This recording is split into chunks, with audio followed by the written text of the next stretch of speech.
প্রবাসে যারা আছেন, যারা ব্যাচেলর জীবন যাপন করছেন, যারা পরিবার যাদের সঙ্গে নাই এবং বিবাহিত, তারা তাদের যৌন চাহিদা চরিতার্থ করবার জন্য, যেহেতু এখানে উপায় নাই, তাদের স্ত্রী সঙ্গে নাই, তাদের জন্য কি হস্তমৈথুন করা জায়েজ আছে নাকি না জায়েজ?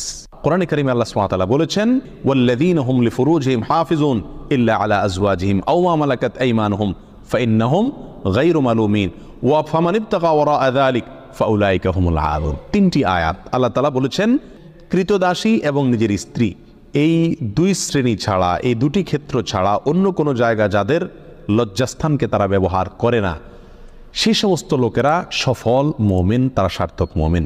ফামানিবতাগা ওয়ারাআ যালিক, আল্লাহ বলেন এরপরে তৃতীয় আয়াতে, যারা এই দুটি ক্ষেত্র ছাড়া, স্ত্রী এবং কৃতদাসী, এই দুটি ক্ষেত্র ছাড়া অন্য যে কোনো ক্ষেত্রে তাদের যৌন চাহিদাকে চরিতার্থ করে মেটায়, আল্লাহ বলেন ফাউলাইকা হুমুল আদুন, তারা হলো সীমালঙ্ঘনকারী।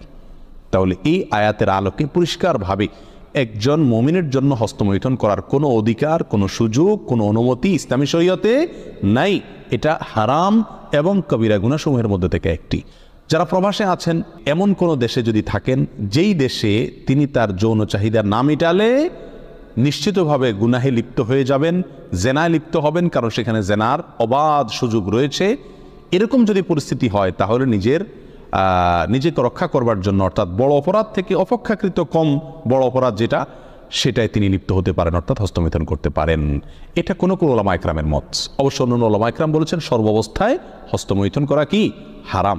এজন্য প্রবাসে যারা আছেন তাদের উচিত এই অপরাধ থেকে বেঁচে থাকা।